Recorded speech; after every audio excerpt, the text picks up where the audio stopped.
every fourth Wednesday. Do we have any people that are new on the call today that weren't with us for the year one calls? No? Okay. Or maybe you're looking for your unmute buttons. That's fine. So basically, we do these every fourth Wednesday where somebody who's working on one of the CSCRS funded projects will talk about where they are on their research. Got a few administrative things and updates to go over before we get started. I'm sorry, I forgot. My name is Tab Combs. I'm at UNC. I'm a research associate. And I'm handling the moderating of these research calls right now. So to start with, we're going to do some quick program updates. We had our year two kickoff call on the 20th. If you couldn't make it to that, you can check out the agenda on the CSCRS reporting page. For those of you that are having trouble getting to it, you have to follow the link. Googling it doesn't get you there. I think that's awfully clever. We have to actually check our emails and read them to figure out how to get to the reporting page. Year two data management plans and work plans are due this Friday. Those forms are also on the reporting page. Hopefully you've already found them though. Info for PPPR number 2 is due April 11th, and that you submit via the Google Doc that's linked right in front of you on the agenda. And also we need to post year two project information on the CSCRS website. I suppose that Caroline, you'd be the contact for people trying to get that information to on the website? Right, all the information from the info form, the work plan, that's all the information we need. So just wanted people to know why and how we were using that info. So no additional action needed from the PI standpoint for that. Gotcha. So that's a passive bullet for the rest of us. Okay. We've got the Safe Systems Summit being planned. You hopefully have already gotten a save the date. Caroline, are there any quick updates from the latest planning call about that? Not really. I think there's something new every day, but nothing major. We're reaching out to our kind of priority audiences and main audiences now to figure out how we can work together to promote it and share information for speaking and all of that. So it's more on the administrative side right now. Okay, great. And that's pretty much it for the preliminaries, unless Caroline, you've got anything to add, or anybody else has anything to add before we get into Michael's talk. Nothing else from me. If anybody has any questions, now's a good time while Michael flips over to his presentation. Can you remind us of the date of the Safe Systems Summit, just so I can make sure it's on my calendar? It's September 13th and 14th, a Thursday and Friday. Thank you. You're welcome. This is Kelly. I had a quick question as well. The PowerPoint summary slide decks and final reports, when are those generally due? They're due at the end of the project.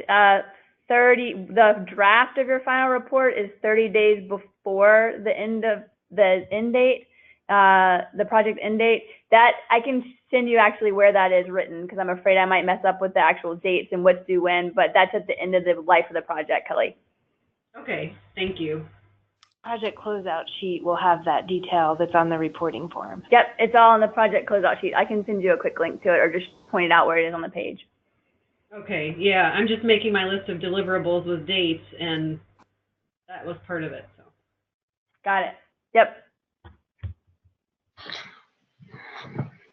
All right. Well, if there aren't any more questions, I'm going to hand things over to Michael Clement. He's a senior research scientist in the robotics lab at Duke, also an associate director of the CSCRS.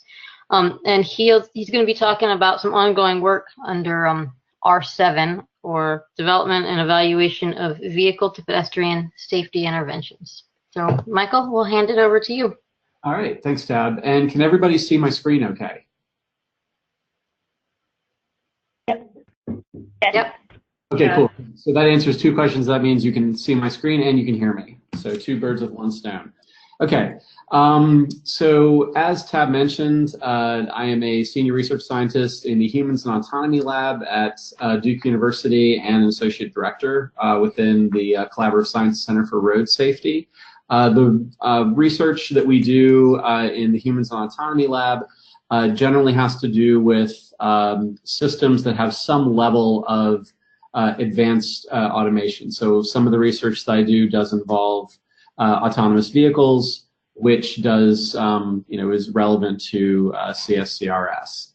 But today, the presentation, although I titled it after one of the year one projects that I'm working on for CSCRS, I'm going to try to get through this one.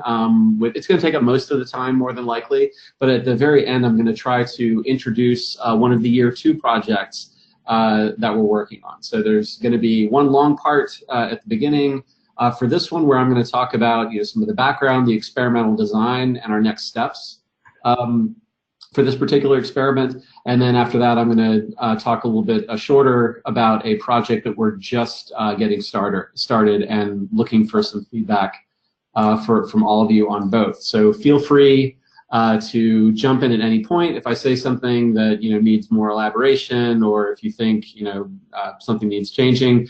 I welcome the feedback throughout. All right.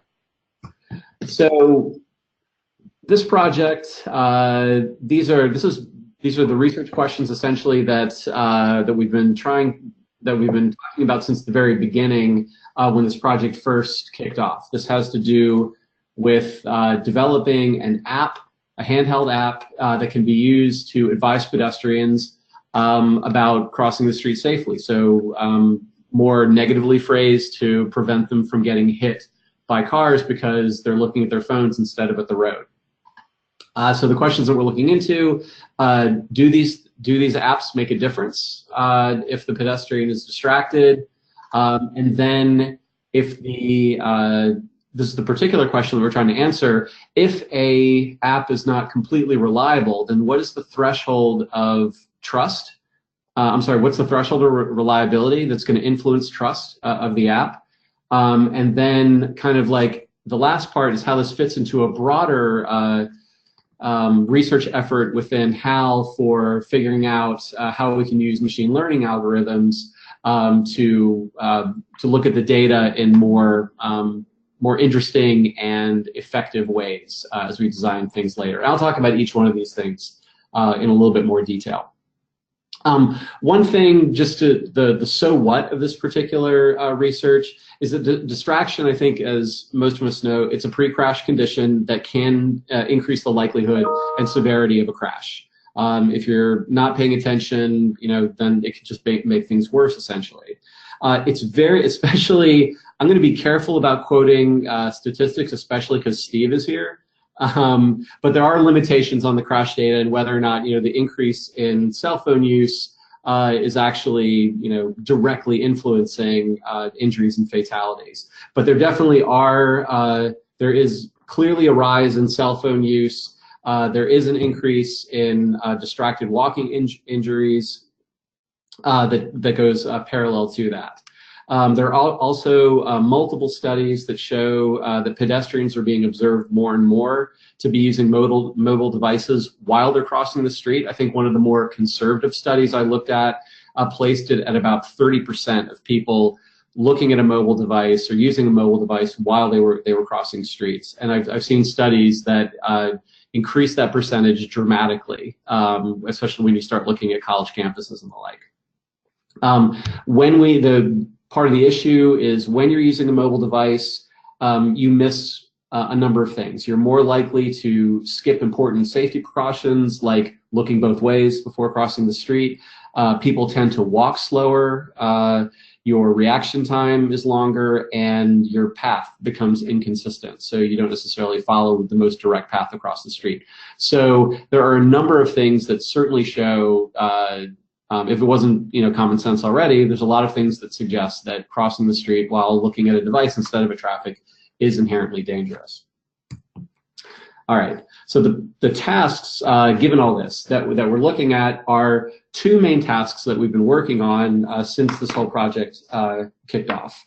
One is to develop a mobile app that we can actually use for our experiment studies, something that's going to do reliable alerting when traffic is coming on. And then the next one is to test the prototype in a naturalistic setting, which, I mean, as I'll go into, has turned out to be quite a challenge. Oh, one thing I also want to mention is we're not trying to suggest by developing this app that having a mobile app that warns you about oncoming traffic is a broad solution that is going to have an impact on all pedestrians. And we understand that not everybody carries a cell phone. The crash, the fatality where the Uber car was involved last week is a great example of that. So this is essentially looking into if someone is already distracted, this is one more line of defense to prevent them from them getting injured. So think of it as one of a number of tools that we could implement to improve pedestrian safety. All right. Another thing is the idea of creating an app to warn pedestrians of oncoming traffic is not new. This is not something that we came up with at Duke or something that we claim to have come up with. There are a number of previous examples. One of the ones up here, so the first one, WalkSafe, was an app that was developed, I think, out of Dartmouth that would detect oncoming vehicles using a smartphone's camera. So the idea here is if you're walking across the street and you were holding it up to your ear, then the camera would be able to see if there was oncoming traffic and warn you about it. Honda also patented a device, vehicle-to-pedestrian communication system and method, where they actually had a communication between a vehicle and a phone based on DSRC technology that would warn both the pedestrian and the driver whether or not there was going to be an incursion. So it would tell the pedestrian, hey, you're about to get hit by a car, and it would tell the driver through a display on the dashboard that there was a pedestrian nearby and that they should pay attention. I saw a demonstration just about 2 weeks ago. I don't know if any of our UNC folks had a chance to see this too, but there was a presentation down at our connected corridor on Route 55 where you had a company called Travel Safely did a demo of their app, which I will actually, if I can get this to, so I can make this come up. Can you folks see the video? Yes. Yeah. Okay, There's a lag though. okay. I can send the link also. Proximity alert, pedestrian. Proximity alert, motorist. Okay. This is an engineering And of course now I've lost my mouse again. about how connected vehicles can help vulnerable road users. Sorry folks, bear with In this me. case, pedestrians. We've got a distracted driver who's backing his car out of a parking place and doesn't notice that there's a pedestrian in the way. Connected vehicle applications run on smartphones. Proximity alert, pedestrian. Sorry folks, just bear with me a Proximity second. alert, motorist. BSM and PSM messages are exchanged between. All right.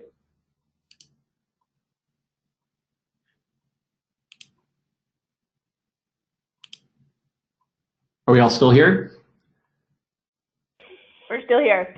Excellent. Okay. Sorry, with no feedback, it's hard to tell if everyone's still listening. Okay. So just to show that this is an app that's available right now called the Travel Safely app. I've put the link right there up on the screen. If anybody wants to download a demo of that app, it is available. So this is an app that's available to warn you about certain aspects of the infrastructure. Are you approaching a red light? Is the light about to turn that you stopped at that's red? Is it about to turn green? Are you passing through a school zone?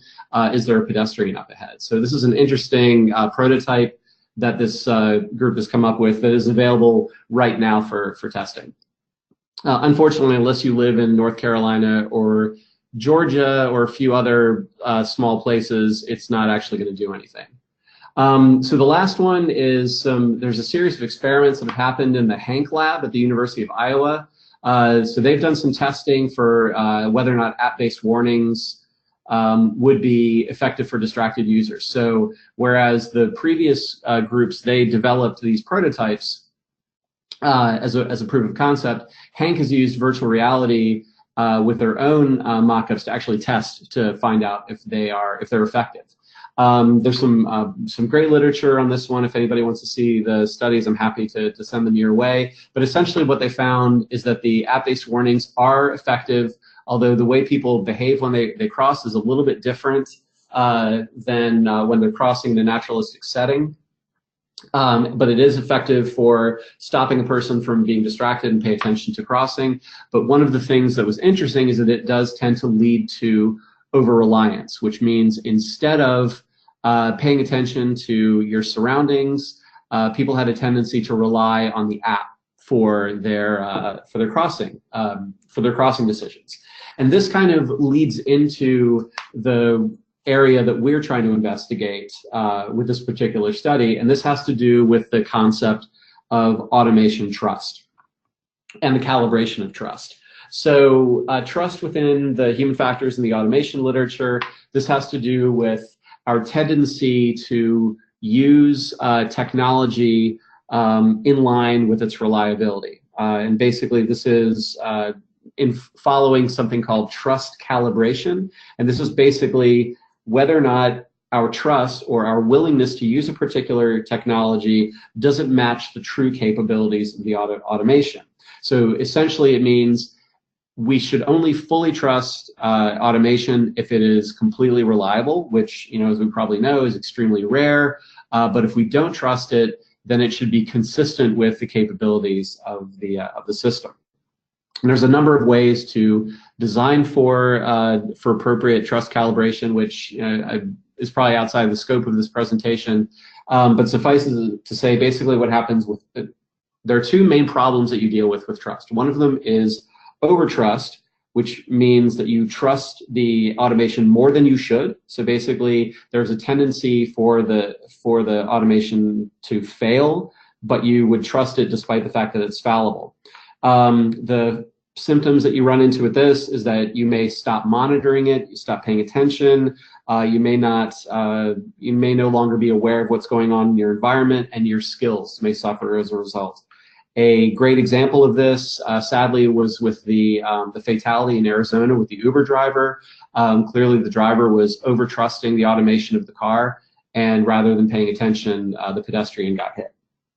The flip side of that is undertrust, also known as distrust.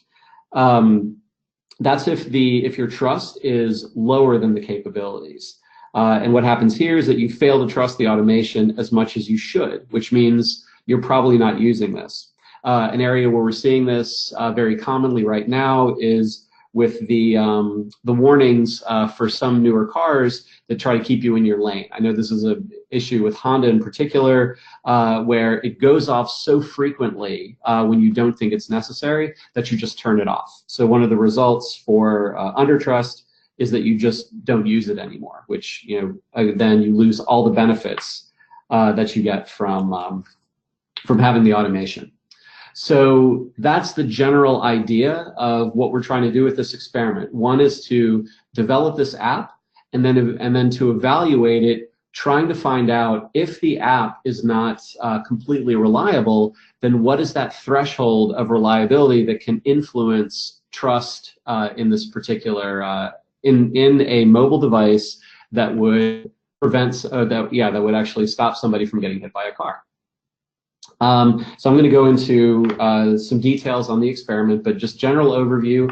We have developed a prototype app on the Android platform. We're going to have our participants stand by the side of the road and holding this device. They're going to be performing tasks that'll distract them from the roadside.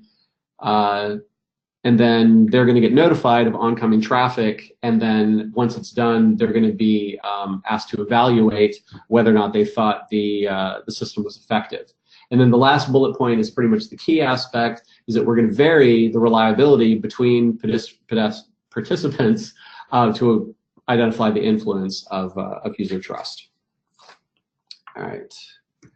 So going back, when the project first started over the summer, the first thing that we decided to do, because we don't have access to any of the communication technologies of the DSRC, we just went ahead to design something on our own. And so this was a project that actually had multiple different directions. One of the things that we did initially was we had a couple of students working on trying to determine whether or not we could use ambient sounds from the cars to start the warning. So actually listening out for cars, and if there was a car within an audible range, then the warning would come up. We also experimented with certain computer vision algorithms where we would use the camera to be able to tell if the participant or if a person had stepped off of a curb into a roadway. So we were looking at machine learning algorithms to identify whether or not a person was actually in a risky location comparatively. So if they had left the sidewalk. So those are ongoing things that we're working on the side. But it turned out that those were a bit too complicated to do over a summer. So we decided to do something a little bit more straightforward, which is what you see here. So we developed this system called the VASP, or the Vehicle Avoidance System for Pedestrians, where we developed a ultrasound transmitter on our own that would be mounted to a vehicle, and then we developed a smartphone app that would detect the ultrasound signal. So the ultrasound was delivered out at 22 kilohertz, and the system would listen. You can see there at the bottom that basically, if the system was able to detect this sound signal, then it would just throw up a warning and it would buzz and yell at the participant. So this turned out to be effective. We took it out to a closed track and tested it. But what we did find, you can see on this graph here, is that while it was effective close by, we found that it kind of trailed off after about 50 feet, and even more so if the car was going at higher speed. So you can see that we tested it at 15, 25, and 35 miles an hour. But for the 35 mile per hour car, we started losing effectiveness at about 30 feet. And then for the other two speeds, we started losing effectiveness at about 50 feet. And given that at those speeds, that is way too close to warn a pedestrian to get out of the way of a moving vehicle, we found that this wasn't going to be a viable platform. While we did want to keep working on this, this wasn't going to be effective for testing. So we had to do something. So we had to do something different. So this is going to be an ongoing kind of parallel task to what we're working on. We're going to continue to try to develop this technology to see if there's a way that we can make the detection a bit more sensitive to be able to look at it from a different distance. But we're not going to let this hold up the test. So we ended up developing something that was a bit more reliable using a Wizard of Oz type paradigm. And for those of you who may not have heard of this, basically what this means is that instead of having a system that is effective and does exactly what we say it's going to do, it's essentially controlled by an experimenter. So it's basically like a scripted show rather than effective technology. Although for this particular experiment, they won't know the difference. So what we've done is we've developed a distraction task. And so we've seen in the literature there were a few other ideas for doing this. You could have the participants talk on the phone. You could have them exchange text messages. But what we did instead was to create a game that would keep the participants engaged. And so we've created a series of mazes that can be solved through multiple choice answers. So when they're performing this particular task, they're going to be standing on a roadside, looking down at the mobile device, solving these mazes. And the solution on this one is that you look at the maze and you come up with a combination of letters that must be on the solution path.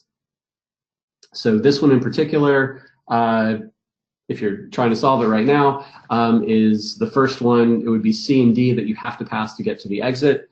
The participant gets feedback as to whether or not they're correct or incorrect. And this is something that we're tracking also to make sure that the person is properly engaged in the task and not just mashing buttons to get through it. And then while they're working on the task, if a vehicle comes up, then they get a warning. And the warning is very loud and very obvious. So this thing kind of gives them a jump scare. The phone vibrates, and it gives a very loud signal that you can actually literally hear on the other side of the road. So that's what the participant would be looking at. Again, we're going to be doing this in a naturalistic setting.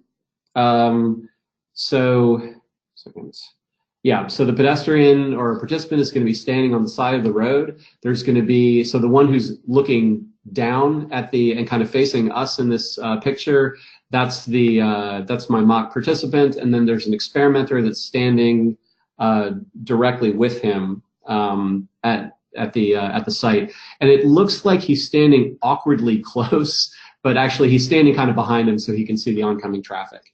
So what's happening here is that the experimenter is looking for a spotter who's actually signaling him to let him know that the car has reached a particular location and the warning should be delivered. He uses a Bluetooth connection to send the signal to the mobile device that actually triggers the warning. So this is essentially what it looks at. The cars are going to be passing by this location at exactly 25 miles an hour, and this allows us to control exactly when the signals happen. So we actually these pictures that I'm going to be showing were taken about a week and a half ago, where we spent a day at our test site, kind of walking through the script and doing some preliminary pilot tests to see what else we needed to change with this particular study. So at 25 miles an hour, we found that the participants need about 6 seconds of warning for the warning to be effective for them. Okay. The setting that we picked out is this. We did this at the North Carolina Center for Automotive Research, or NCCAR, for folks who are in North Carolina or Virginia. This is in Garysburg, North Carolina, which is right on the border between Virginia and North Carolina, off 95, just north of Rocky Mount. This is a closed racetrack, essentially. It's 620 acres. The track that you can see with the little orange symbols around it, that's about a 2-mile test track that they have for a number of different events. I mean, this is a facility that's available for anybody to rent to do their own research. There's a number of different universities that do research projects here. If anybody's looking for a closed track in North Carolina or Virginia, I strongly encourage you to check them out. We're only using a very small part of the track that you can see that I've outlined there in that white rectangle. This is the entrance road to coming up to the track. The reason why we chose this one is it's having a half-mile section of track is a lot more manageable for doing repeated trials with our pedestrians. But there's also tree cover within there that gives us a blind curve for the cars to come around, which allows us to control exactly when the cars are coming into view relative to the pedestrians. Also, doing this in Garysburg gives us access to the local population. So, I'm sure you all run into this. If you recruit locally from your own university, you end up, doing a lot of testing on 18-year-old college students. But this gives us the ability to reach out to a rural population outside of the Duke, out of the Durham community, that might give us some a little more generalizable results, hopefully. So yeah, we're planning on recruiting from local population for this as well. All right. So this is a zoom in of the track. This is rotated 90 degrees from the slide that I just showed you, that shows kind of a mock-up of what the experiment location looks like. The markings there, you can see that I've got excuse me, 2 cars there that are both driving clockwise around this track. You've got the 2 numbers there in circles, the 1 and the 2. Those are 2 experimenters who are running the study. And then the P is our participant or the pedestrian. So the way this works is the pedestrian, it stands on a marked spot off to the side of the road. Experimenter number 1 there stands near the participant, and he's positioned there to be able to see the participant, the roadway, and the oncoming vehicles all at the same time. He can also see the spotter, who is experimenter number 2 there in the red circle. So that one, the spotter or experimenter number 2 is stationed so he can see the start position of where the cars are going to be beginning their routes, and he can see the participant. So you can see that the cars are going to be waiting over there at that corner where car number 2 is, and they're going to be driving around the track. So experimenter number 2 is giving the signals of when the car should start, and signaling the beginning of each trial. So basically what happens, the car comes around at 25 miles an hour on that roadway. There are 2 markings, and I'll explain what the 2 markings mean in a second, but you've got the control mark, which gives a correct signal. You've got a late mark, which gives a late signal. So essentially when the car crosses that control mark, experiment number 2 gives a signal to experiment number 1 to send the warning signal to the app, and that's when the app buzzes and so forth. So yeah, that's generally how it's laid out. Everybody has a radio. Everybody's in contact, although experiment number 1 is wearing an earpiece, so the pedestrian can't pick up on any of the chatter that's going on the radios. This roadway is completely closed to outside traffic, so we'll be controlling all of the traffic that's going on, and we're going to be running this just 1 experiment at a time, so there's not going to be any overlap of participants doing this. Okay, this is what it looks like from the ground view. So right there, you've got our participant who is in the orange safety vest, is using the app. What we're going to do is when the trial starts, the pedestrian is going to start walking toward the roadway, and then the car is going to start driving. As soon as the car is about to come into view, crossing around those trees, the spotter is going to give the signal to the experimenter to send out the warning, and the warning is going to pop up on the participant screen. So this point where you see the car right now, that's approximately the point where, if the warning were correct, that's when he would get that and be able to make a decision as to whether or not it would be safe for him to cross. This is an example of a late warning. You can see here, you know, if you're walking into the street and you get a warning right now, you're going to be fairly aware that, you know, there's nothing that you could have done about it. So this is an example when the warning is given right here. This is where you would say, you know, clearly that app would not have helped me. So those are the 2 examples. So this first one, this is an example of when a correct warning would happen. This is an example of when a late warning would happen. And we're going to vary these between the number of times this happens between subjects in order to find out what that threshold of reliability is. Michael, there's one question for you in the chat pat. Okay. How do you make sure the car goes exactly 25 miles an hour? We are training our drivers to do that. So basically what we're doing is we're spending a fair amount of time at the track in advance of the actual experiment, and we're having our drivers drive around that over and over and over again. And one of the reasons why we decided on 25 miles an hour, you know, while that's convenient because, you know, that's an actual posted speed limit where pedestrians are walking, we also found for these particular conditions, 25 was the most comfortable speed. We tried a number of different ways of doing this. We found 30 is a little bit hard to do on this particular road, but 25 is pretty natural. So we do this combined with, we look at the speedometer, but then we're also calibrating the speedometer by using a laser detector to make sure that the speed is accurate. So we're doing both. All right. Okay, and so the idea is the pedestrians, when we do this, you can't really, it's not reflected in this particular screenshot, but the pedestrian is going to be walking toward the street while using the app. And so we'll be watching and recording their behavior. If they get the warning and they keep walking, then the warning didn't work. If they get the warning and they stop, then they know that they heeded the warning. And so that's going to be the way we evaluate the performance of the pedestrian in terms of whether or not they followed the directions of the app. So we're going to be recording the audio and the video of this to compare the behavior of the pedestrian, the warnings that come from the app, and the actual position of the car, and looking at all those three things together to evaluate the pedestrian's choices. Okay. And then each pedestrian is going to be doing this 30 times each.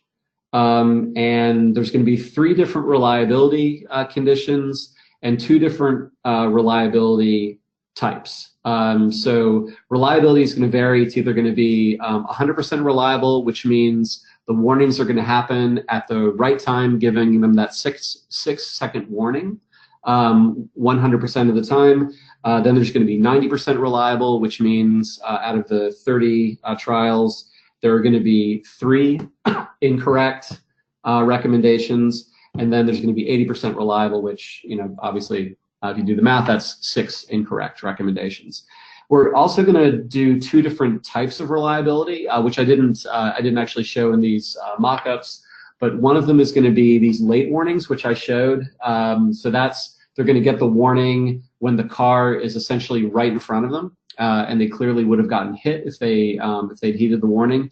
But we're also going to do early warnings, and in those cases, the warning is going to come about 2 or 3 seconds too soon, which would give the pedestrian a lot more time to make a choice. So we want to see if it matters, if trust is affected, if the reliability is also is being too conservative as well.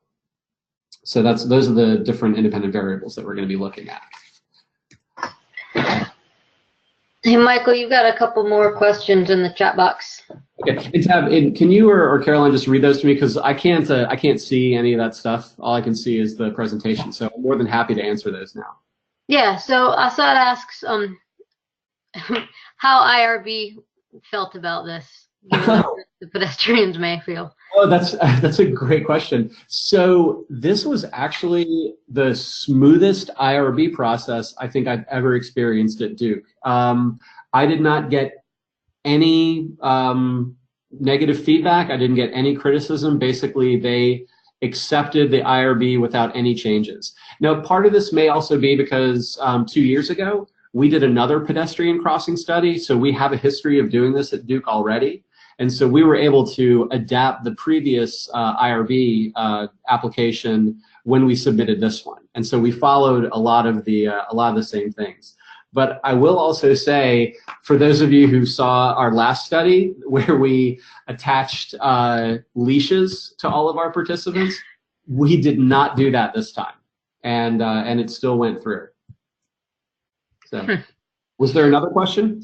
Yeah, the other question was from Offer, and he wants you to explain why the warning is 6 seconds before and whether that's coupled with the actual crossing time.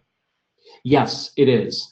So this again was based off of our previous study where we did some pilot testing for when the warning should be delivered. So we took what we learned from the previous study to do the same, basically allow the same amount of time.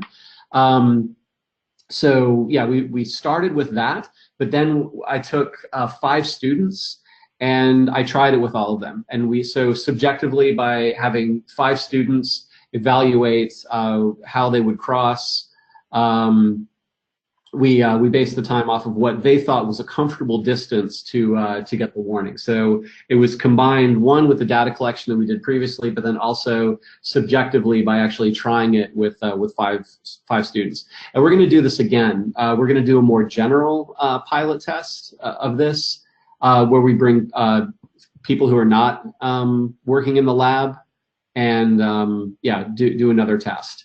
One of the things that, I mean, it's an interesting question that we wrestle with quite a bit, because we have this average time that it takes people to cross the street at about 4 seconds to get out of the way of the car, but that's an average time. And as we know, age, certain mobility restrictions, they could affect that. So we've opted to make one consistent time for everybody. But basically, it's not so much the number of seconds and the performance of the individual. It's more to do with the person's subjective assessment of, hey, that car is close, or hey, that car is far away. So the 6 seconds corresponds not just to distance and safe crossing distance, but it's also the time that the car comes into view. So at that 6-second warning, there is immediate visual feedback to the participant that there's a car there. For the late warning, there's immediate visual feedback that the car is basically on top of you. And then for the early warning, your visual feedback is nothing, that there's no car in view, and it might hypothetically leave the person to wonder what's going on. So it also has to do with reinforcing a visual cue and not just the crossing of the street, although it is consistent to a degree with when a person could, or if a healthy person could physically cross the road. And that's actually another good point. We are only recruiting healthy people, so-called healthy people with no mobility restrictions for this particular study. And one reason for doing that is to make sure that there is at least a somewhat consistent crossing time, but it also has to do with, if you look at the pictures, you can see that the terrain is fairly uneven, and it would be difficult for somebody with a mobility impairment to actually walk to the test location. So hopefully that long answer is what Offer was looking for. Okay, so go ahead. This is Libby. I have a question as well. Sure, Libby. So it seems this experiment is mostly just to test the trust issues and kind of a threshold there around trust. Right. Yeah, okay. Well, I was just wondering about no warning at all, if that might be added to your baseline, and also what did you ask the pedestrians? I know they're instructed to play the game, but did you tell them to play the game no matter what, or what did you tell them to do when they received this warning? Yeah, so two things to unpack there. First, that's a good question, because that is something that we wrestled with. I mean, if you look at the grid for the alarms, you've got hits, misses, correct rejections, and false alarms that we're trying to evaluate. And so when we designed the experiment, we decided, just for the sake of being able to limit the number of participants that we had to recruit, we eliminated false alarms from the study, and so that would account for the cars not appearing. So it's something that was discussed, but it's something that just for this first run that we're not going to do. So we're only looking at things that are wrong. Now, it's something that we do want to do later, but just for this initial, it would just make the number of participants that we need to recruit to get this done just completely blow up. And it's just one of the things that we had to limit just to get this thing done within a finite time period. The other question, yes, so there's going to be, I'm still need to define it, but there's going to be an incentive attached to performing the mazes. So we're going to give them a financial incentive to solve as many of the mazes correctly as possible. So in that sense, we are asking them to prioritize the maze, but also to make sure that they don't get hit by the car. And also, just to be clear, we're not going to let them get close to the road. I mean, we're going to be stopping the pedestrian before they actually reach that point. The car is going to be a very safe distance from the pedestrian as they reach the roadside. So they're going to be completely safe. There's a very nice lengthy walk up to getting to the side of the road for that as well. So does that answer the question, Libby? Well, kind of. Yeah, I'm just wondering how that might relate to behavior in the real world. But also, the first question I asked was whether there might be an absence of any warning if a car were coming, rather than the opposite, the false positive I was thinking about the false negative, which would be a critical safety issue, but Yes. in And it's terms something. of trust, should you trust something that doesn't give a warning at all? Yeah, and we completely agree. It just was not within the scope of what we were looking at. Right. So yeah, it's something that we want to do later, but we purposefully omitted it from this particular protocol. But going back to the realism, think of it as somebody is looking at something on the internet or playing a game.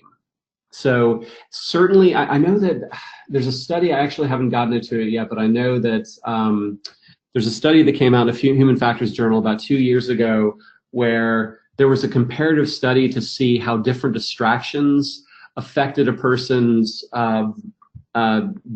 how distracted they were. So how is being on a phone call different from texting versus listening to music versus listening to a podcast? And I think on that one, the worst distractor they found was actually interacting with the speech recognition system of your hands-free phone to type in to enter an email or a text message. So there are some comparisons for that. We just again on this one, it also had to do with the design of the app itself, and it was just to make it consistent. We decided to do the game. So, for example, what we looked into doing the text messaging back and forth as well. But there's certain, text conversations that might be more or less engaging for different types of people. So rather than create, a finite script that we weren't sure how long it would keep them engaged, we ended up doing the mazes because it essentially creates an unlimited distraction. So every time they do a maze, every time they complete one, it randomizes, brings up another one. All of the answers underneath it are also randomized. So there are 30 different mazes that they have to go through, and also, it randomizes the presentation of the 4 different multiple choice answers to give an added challenge. So it's not necessarily it wouldn't necessarily cover the same distraction that every pedestrian would have, but it covers a pretty good cross section of somebody who might be playing a Crossy Road or Bejeweled while they're crossing the street. Sure. Yeah, I understand the need to have some experimental predeterminations and limit your number of groups and so forth. It's just, I was wondering if the incentive itself, though, actually added a bit of, I don't know, what effect that might have on the user's behavior. It's a good one. Yeah, and I'm not, Okay. and I don't know what the answer is. Yeah. Okay. Thank you. Okay, so for the protocol itself, what we're going to do is we have several different components. We have everybody is going to participate in orientation where they fill out the informed consent. They're given a general overview of the task. Everybody fills out a demographic questionnaire and the NEO-FFI, which is a 5-factor inventory personality profile. And part of the reason for doing both of these items is one is it's the demographic questionnaire is a screener to make sure that people are the right age, that they have good vision and no mobility impairments. But also there's a number of questions in there that inform some of the additional data elements that we're trying to populate across multiple studies. So this goes into our machine learning algorithms to observe pedestrian behavior. So for training, everybody gets an overview of the protocol, and then they do 3 practice trials. So the car is going to pass in front of them 3 times where a warning is going to be delivered. So they actually get to walk through the experiment before we start collecting data. And then, as I mentioned before, there are 30 different trials at one of the 6 different conditions, and it takes about 20 minutes for using 2 cars to collect all those 30 trials. At the end of each experiment for each person, there is the post-experiment interview. It's a series of questionnaires that they fill out that includes a trust questionnaire and a usability questionnaire. The trust questionnaire is a 12-item inventory that was developed about 18 years ago by some human factors researchers. It's been used in a number of different trust studies. So we've just adapted what was already created there. And then the usability questionnaire is the system usability scale that is also a very well-established usability metric. And this is more, this part is to establish a usability benchmark for developing this type of app. So if someone in the future wants to create a similar app that has similar functionality, this establishes a benchmark of what one could expect for usability, hopefully to do better than us for when they create their apps. Okay. Oh, and then of course there's a debrief where they have a chance to ask any questions that they want about the protocol. All right. So where we are right now, as I mentioned, we did our first walkthrough of the procedures just last week, where we did it on site. All those pictures that I showed you, those were taken during that session, which actually took place on Friday during our spring break at Duke. So the next steps is to take what we learned from that, from feedback I get from you, and to finalize the script, finish preparing the materials, to assemble and train the project team. So that's going to be happening starting in April. Just for the complexity of this experiment, it takes about 6 people to run it. You need the 2 people on the ground, you need the 2 drivers, you need 1 person who's kind of overseeing the experiment, and then you need at least 1 person who's handling the paperwork. So you need somebody who's administering those demographic scripts and the personality profile, and then the exit interviews. We're planning on running a pilot test on site soon after that. So the pilot test will actually be done in conjunction with the training of the project team. And then once we've confirmed that everything is running okay and we get the sign off from the PI, we're going to go ahead and start recruiting participants and doing the data collection. And we're hoping that that takes place around May or June timeframe. So that's where we are right now. Yeah, we've definitely run a little bit over, given that this report was supposed to be done in February. But as with any time we do a human in the loop project, there's always seem to be hiccups along the way. So I'll go ahead and pause here and answer any other questions that people have about this particular experiment.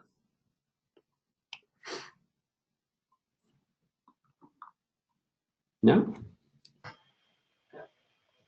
All right. Well, with that, I've got about 5 minutes left. I'm going to very briefly introduce our... Hey, Michael, before you get into that, there is one more question that Asa just posted, if you've got a minute. Will DSRC in-vehicle and mobile units be used? No, and only because at the time of the writing and when development was happening, we didn't have access to that technology.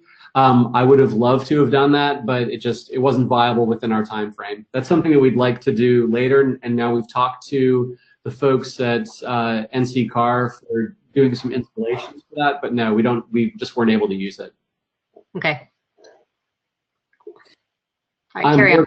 I'm more than happy to hand the whole protocol off to Assad if he wants to try to run it that way. And I'm being.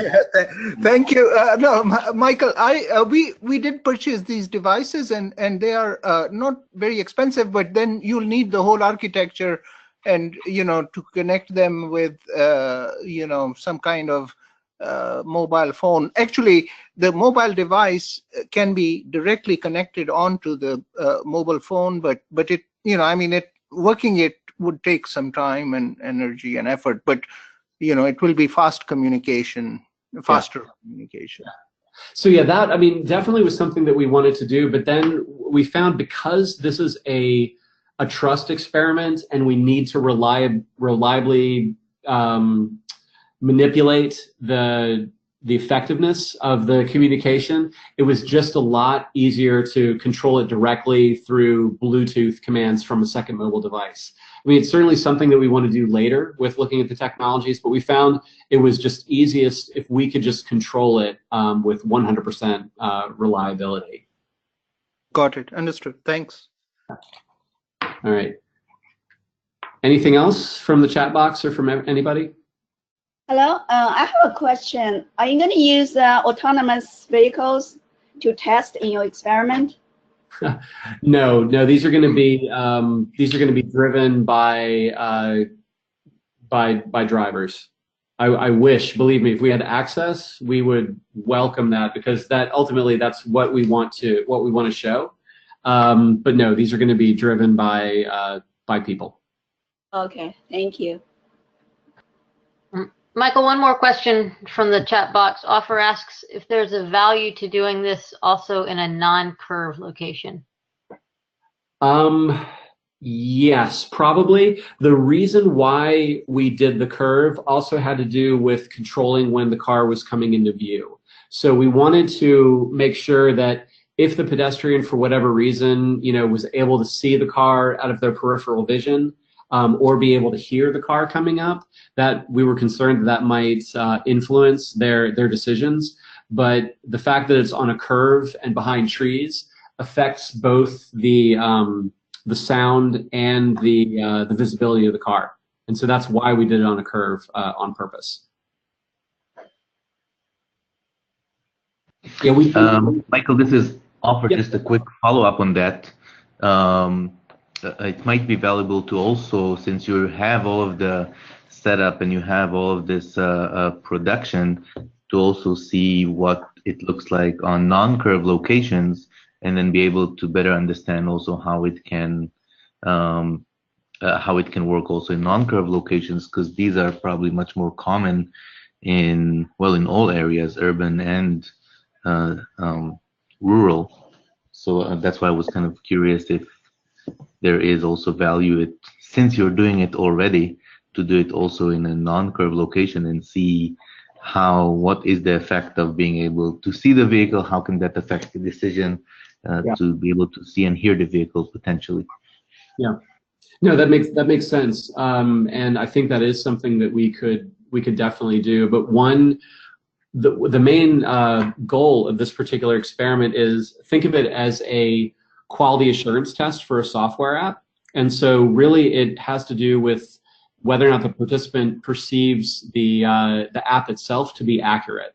And so if they believe that the car, it's giving them a correct warning, then they then hopefully they will give us feedback that's consistent with their level of trust on the app. Now, if we're looking at the effectiveness of whether or not the app would provide an effective warning for the car, then yes, I mean, absolutely. Then we'd want to extend this to a number of different locations. I mean, then we'd also, I mean, obviously this is a simulation of a rural jaywalking scenario. So there's no crosswalk where we're doing this either. And so there's a number of different things that we can also do. And I agree that we would do the straight run, and that's what we did with our previous pedestrian study. It was it was all on a straightaway.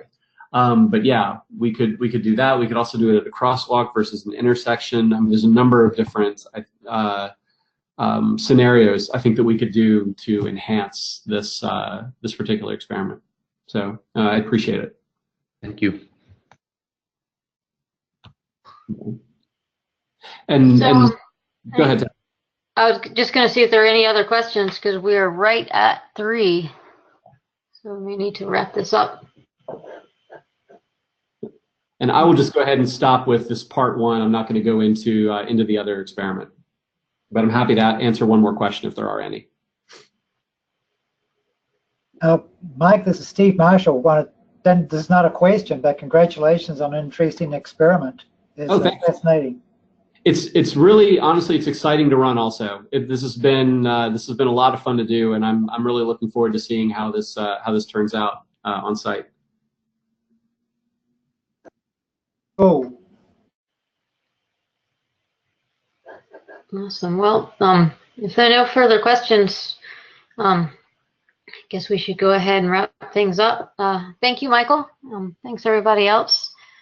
I'm sure this feedback is going to be really helpful for Michael. It's really interesting. I had no idea we had a test track, so that's pretty cool. Yeah. Yep. And yeah, thank you.